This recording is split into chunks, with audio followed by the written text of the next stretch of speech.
All right, I always like to start with something interesting. And I don't know if you guys heard about this, but Amazon has this data collecting trick up its sleeve. So whenever you buy something at any other store other than Amazon, you can scan your receipts. Oh, how helpful that is, using the Alexa app. And then you can get an Amazon gift card in return. Oh, Amazon, they're always looking out for ways to help us. Isn't that right? So now they know everything that you buy, everywhere that you buy it, so that this way they can source it and sell it cheaper for you. To you on Amazon.com. Wow, and even kill more of the competition. But I have to tell you something. I ordered a thesaurus from Amazon, but when it arrived, it was really crazy. All the pages were just completely blank, and I have no words to describe how angry I am at this particular point. Hey, and welcome to the Friday edition of Komando Today, which we like to call Tech Refresh. It's your podcast about all fun things digital. And joining us, as always, we have our amazing content queen, Ali Seligman. And what are you going to be chatting about today with us, Al? I have a home security warning, and then in our What the Heck headline of the week, something that I know that we're all going to want. Sounds like magic. Yes, we do like the magic, don't we? And then we have our magnificent millennial, our very own internet scout, Matthew Heffel. What's on tap with you? I'm going to be talking about whether the Tesla robot will sink or swim, a handy feature that you can use with the new iOS 16, as well as a new-ish social media that's really taken off.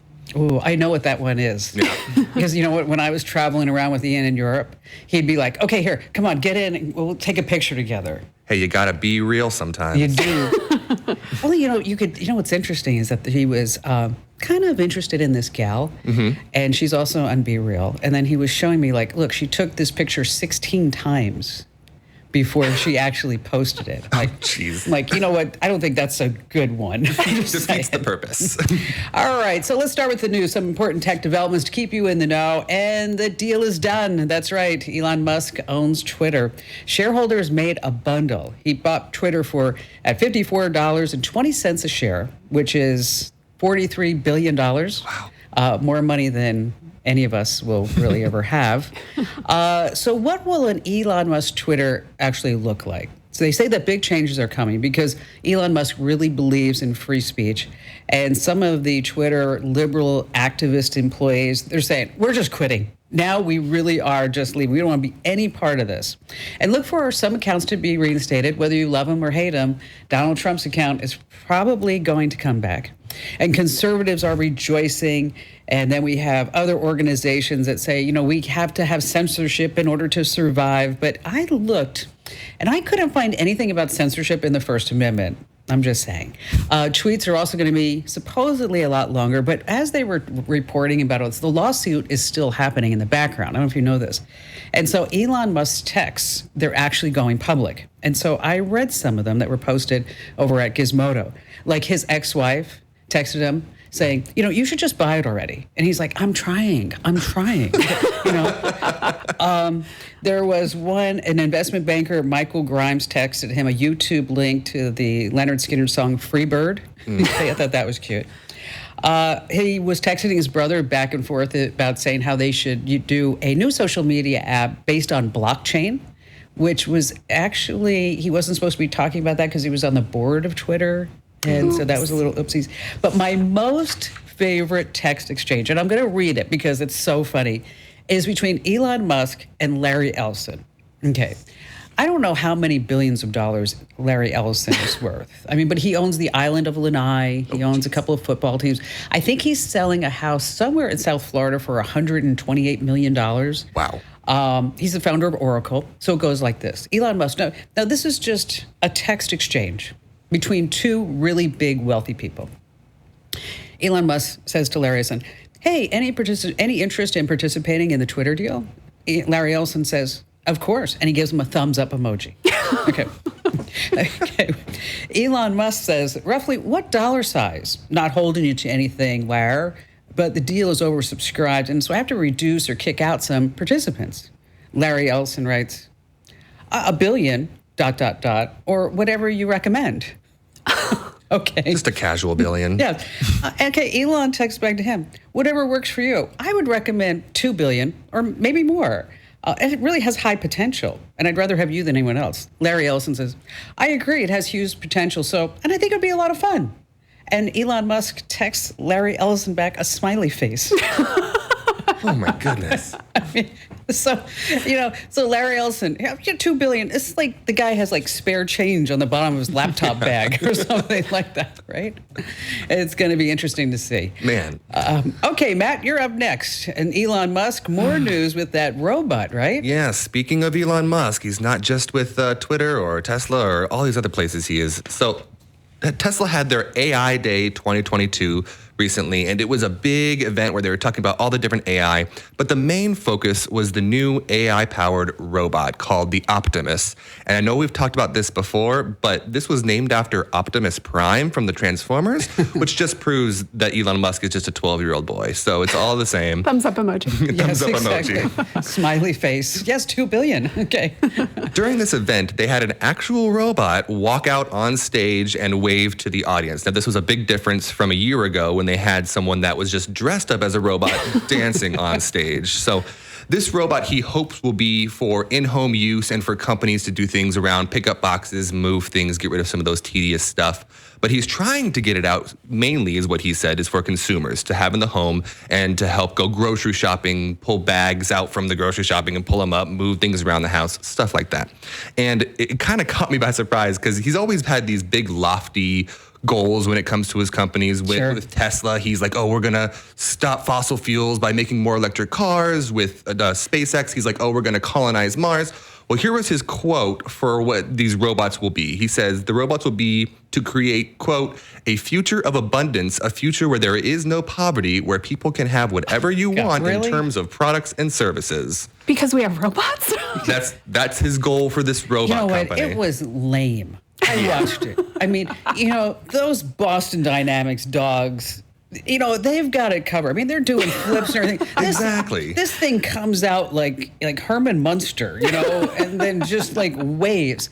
And then I don't know if you saw, but Elon Musk also was talking about how these someday are going to be like romantic partners. Yeah, that was another part that I was very confused by. He also was talking about how like the first one came out and it actually walked, and then the one that they actually say is the actual prototype, they had just like on a stand and people like moved it barely out 1 foot at a time. And I was like, after this, the Tesla stock obviously went down, but there's some mixed reviews on the internet. Some people are trying to defend the decision, and some people are kind of being like, this is a really bad idea, kind of scary, so we'll see. I think he's just spreading himself too thin. Yeah. I mean, between SpaceX and Tesla and Twitter and having 4 baby mamas and 10, 12 kids, I think there's just too much going on in the guy's life. Remember the tunneling company? Can't forget about the tunneling company, too. And the flamethrower. And the flamethrower. Yeah. Yes. Oh, man.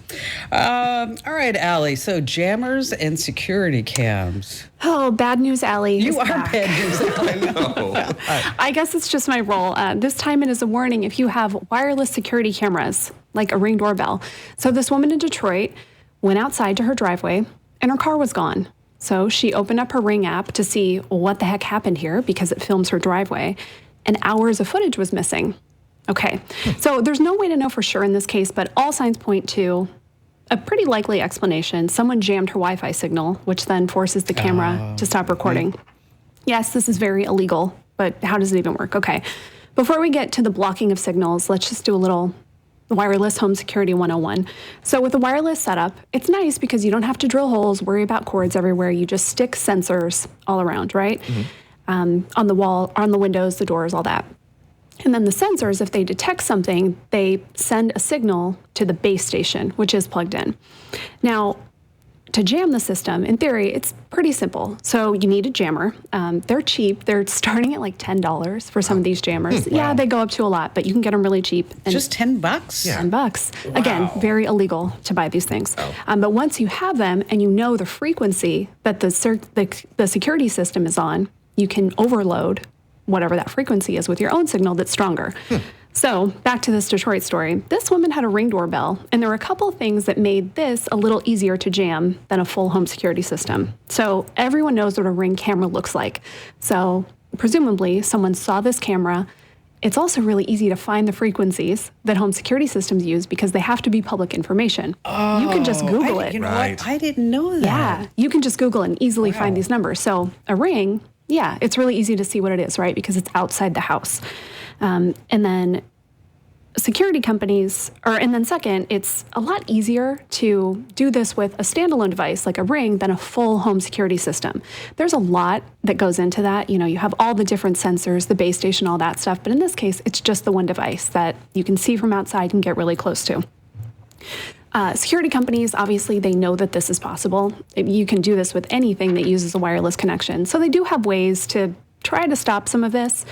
Simply Safe, who they're a sponsor of Kim's national radio show, not of this podcast, they have an algorithm that they created. It's proprietary, it's secret, so people can't find out how it works, that actually stops, it actually alerts people if there's interference with the signal. So it actually does a pretty good job at saying, this is interference from, a cell phone or some other connected device versus someone with a jammer trying to ruin your signal. So you'll get a message on from the app. That's good. Yeah.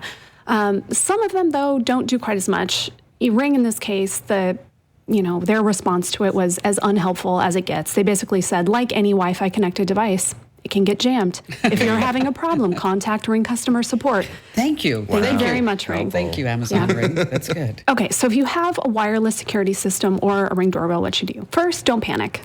These things can happen, yes, but they are pretty rare. If it was super easy to do this to a home security system, we would hear about this way more than we do.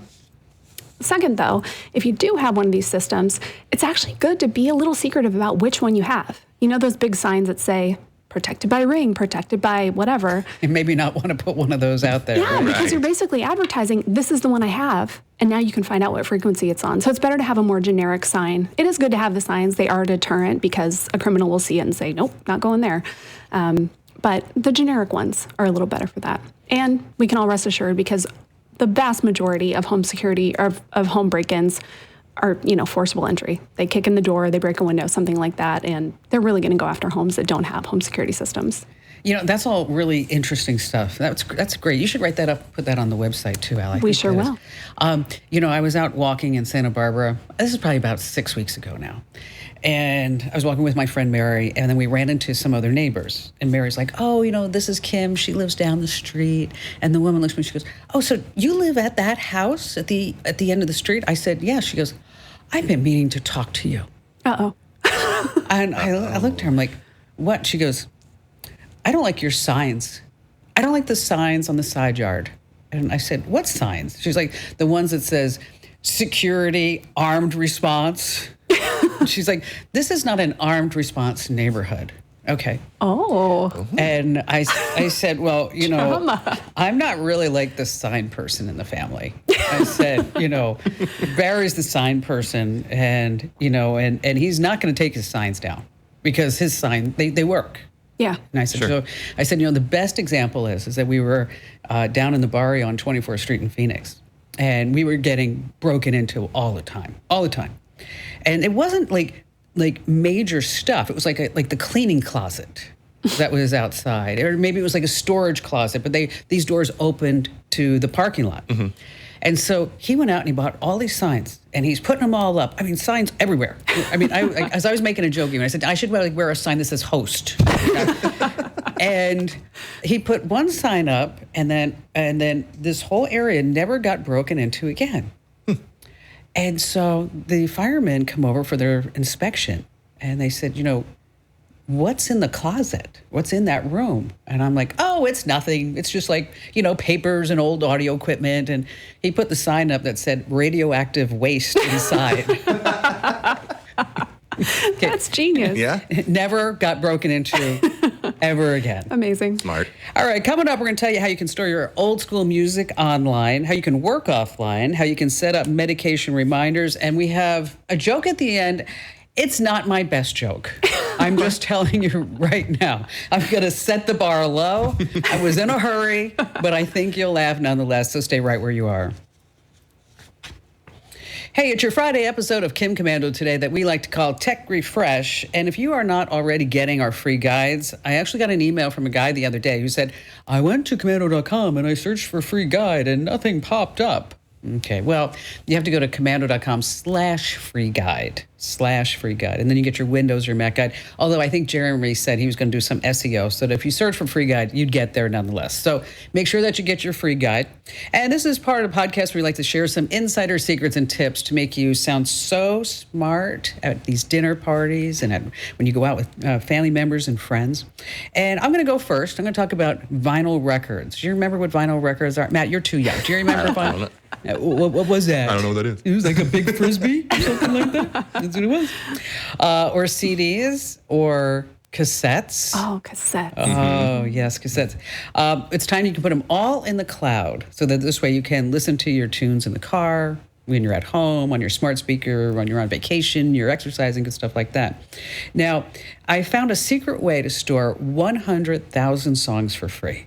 100,000 songs. Wow. And you can have access to each and every one of them. You're going to be using YouTube Music. And so if you don't already have a YouTube account, you make one. Just tap your profile pic, and then from that pop-up menu, just say Upload Music. And here you can select all the tracks on your hard drive that you want stored on YouTube servers for free. For free, Wow. yes. Wow, I had no idea.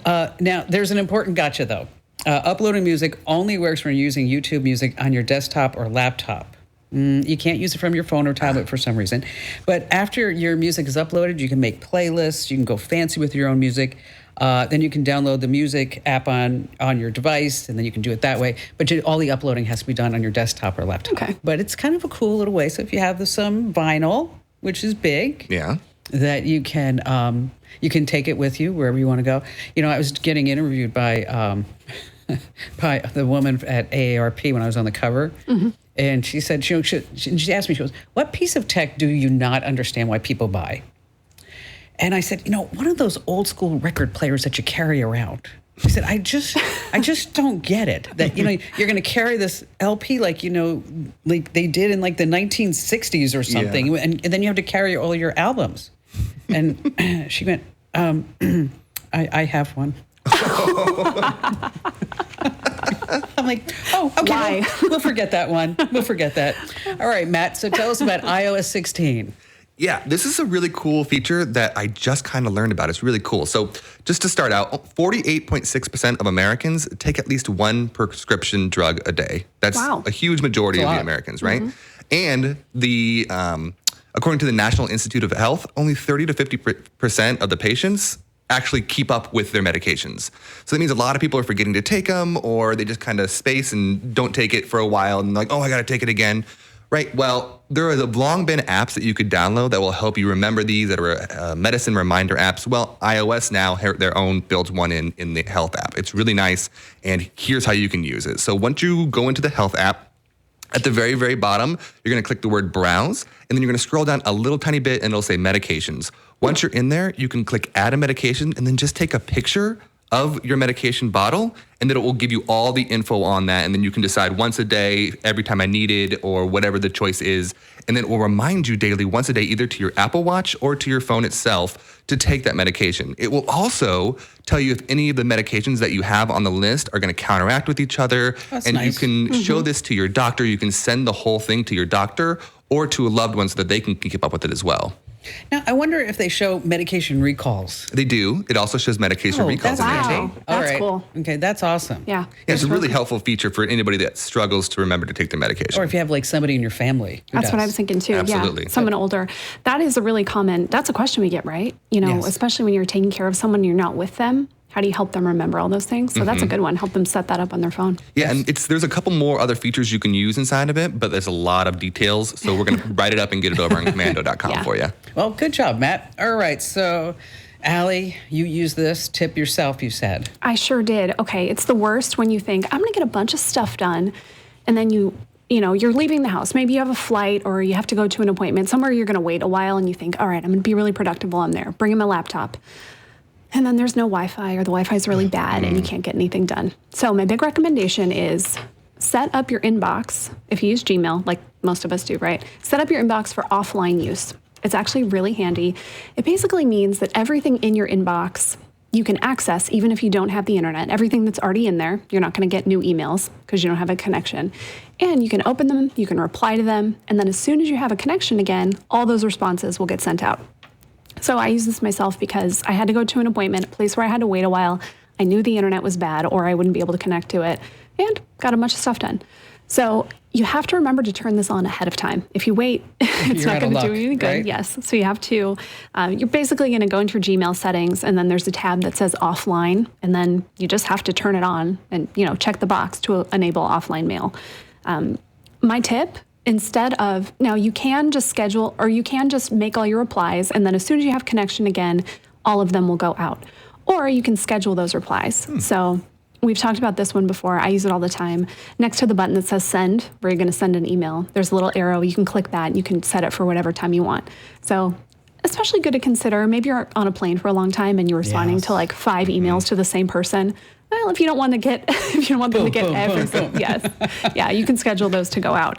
You can also work offline in Google Drive, which I'm not going to give all the steps here, but it's really similar. So if you have a document that you're working on, you can work on it even without internet connection. And then again, as soon as you have connection again, all those changes will go to the cloud version and you'll be all up to date. Nice. We got that over on the website if you just search Google Drive offline. Being on an airplane without Wi-Fi, I'm sorry, it's hell. Okay? I mean, it happened to me. I was on a flight recently and the Wi-Fi died.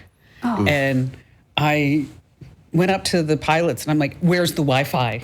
Okay. Ma'am, we're trying to fly the plane. Yes, exactly. I'm like, we need the Wi-Fi. And then I sat back, I thought, how many years did we take flights without Wi-Fi? Right. And so it's like, like a magazine or a book. What was that? Gross. What's up with that? Hey, listen, if you like these quick tips that we just passed along, make sure that you get our daily podcast called the Daily Tech Update. Just search for Komando with a K, and then you want to go ahead and follow or subscribe to the Daily Tech Update.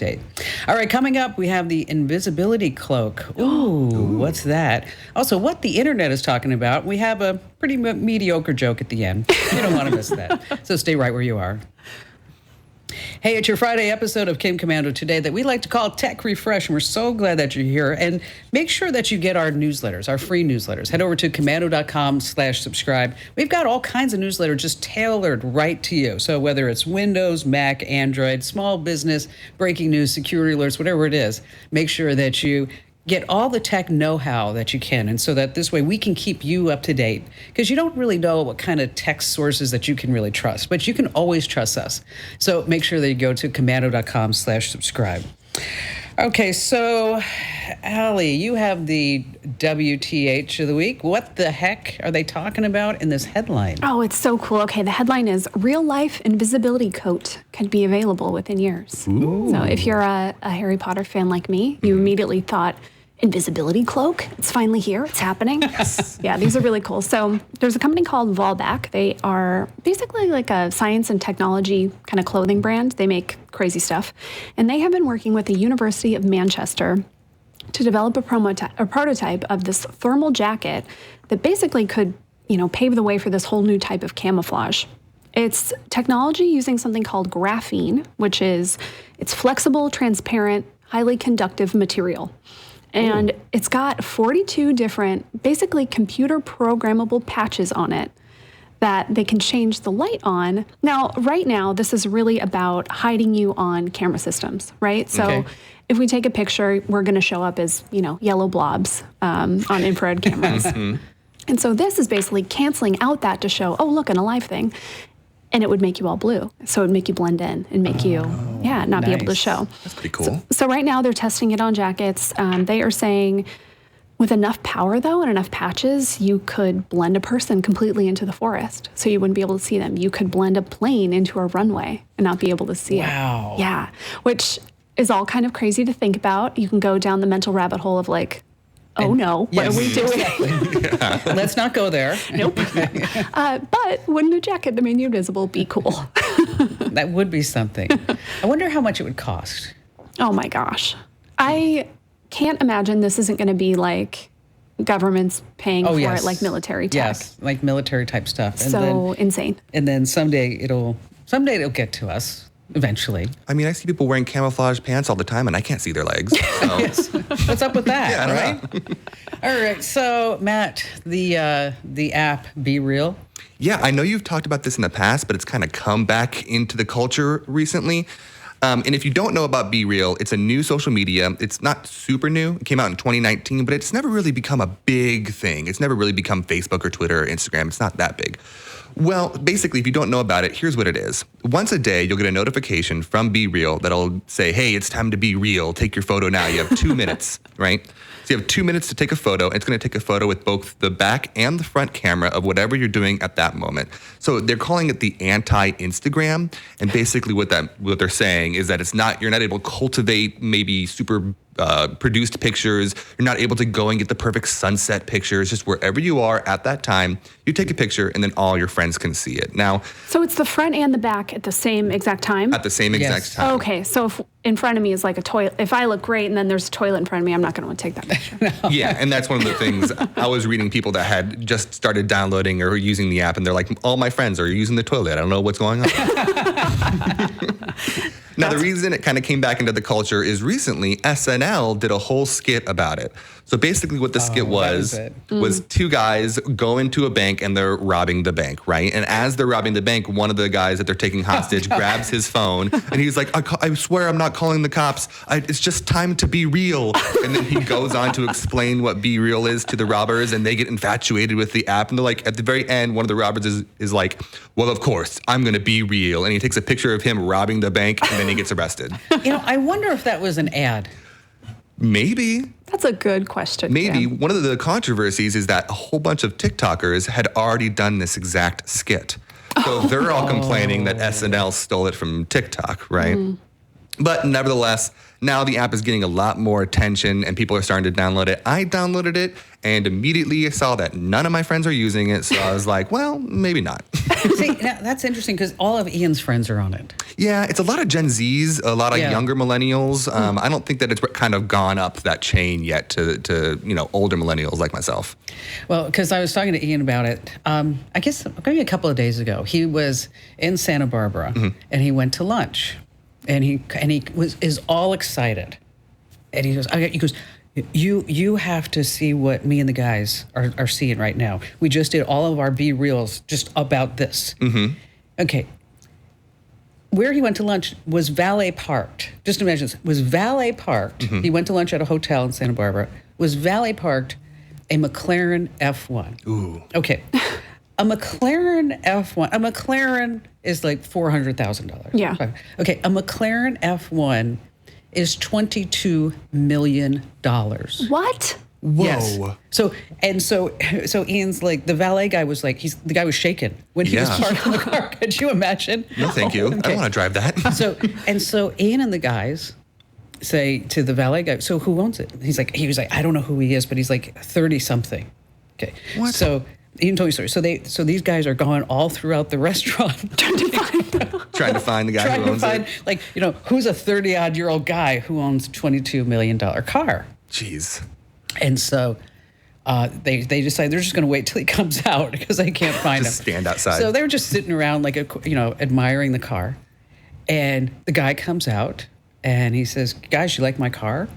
And they said, oh, yeah. And he said, and he threw the keys to Ian.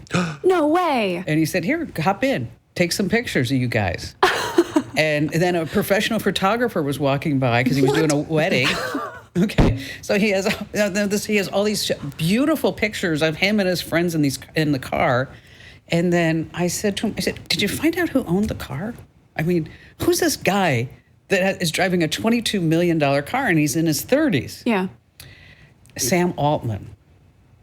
He is one of the founders of Y Conductor, the deep, the deep AI art. Yeah. Okay, he's in charge of that. He's worth supposedly $250 million. Wow. I mean, that's what the internet says, and they're always off. They're always low. They are. But I just thought that was, as far as being real. I mean, because he said they put this on. And people are like, no way, you photoshopped that. You put a picture of it up and then but it's really, but Ian said he was really nice. Sure. And he's very cordial. But I just think it's so funny that because of the internet, they were able to figure out who he was. Right. And then they followed him on Twitter. I followed him on Twitter. I said, you have an open invitation to talk about open AI on my shows anytime. Nice. That'd be cool. He hasn't answered me yet. I know. Bummer. Hey, listen, coming up, we have a really funny joke that you don't want to miss. It's not that funny, okay? But I think you'll laugh nonetheless, so stay right where you are. Hey, welcome back to Tech Refresh. It's your Friday episode of Kim Komando today, where I like to introduce you to Allie and Matt because we all work together every single day to bring you everything that you read and see on Komando.com. And Matt, because you're a big force in the newsletter land. Right? Yes, of course. Putting all those together. And Allie's a big force, well, in all of content land, right? And everything else. And so it's my turn for the joke. Okay, so promise you're not going to be too hard on me. No. Right? No, promise? of course not. Okay, all right. Because we were talking about robots, I thought I would have a joke about a robot. She's doing a lot of explaining this week. I'm sorry. But doesn't want to get to the joke. Yeah, exactly. All right, I just have to get over with. Okay. A man was making a robot out of whatever he could find. So he found an old toaster, and that was the head. The torso became a series of welded wrenches and a lot of bolts. The arms and legs, well, they were bits of rebar. It wasn't pretty. I mean, it's not a gorgeous robot, so he gave it an ugly name. He called it Breck. Now, the thing worked fine, but it wasn't terribly balanced. It would fall over. The left hand was heavier than the right hand. And so because of that, it always leaned left. And so while looking for something to balance it, he said to Breck, well, here, just hold this cup of milk. And as luck would have it, it was exactly what he needed to balance the robot. Now, the robot was perfectly balanced, because milk is part of a balanced breakfast. Okay. It was okay. It was better than you led us to believe it would be. Sure. Yeah. Absolutely. Yeah. So I set the bar low. Yeah. No, I think that was an effective strategy for you. Okay, Yeah, great. That was All a good right. one. Okay, so this is like where we end with our to-do lists. And Matt, you go first. If you take any medications and you find yourself forgetting, and you have the new iPhone or you even have iOS 16, set up these medication reminders. They could honestly save your life. That's true. And Allie?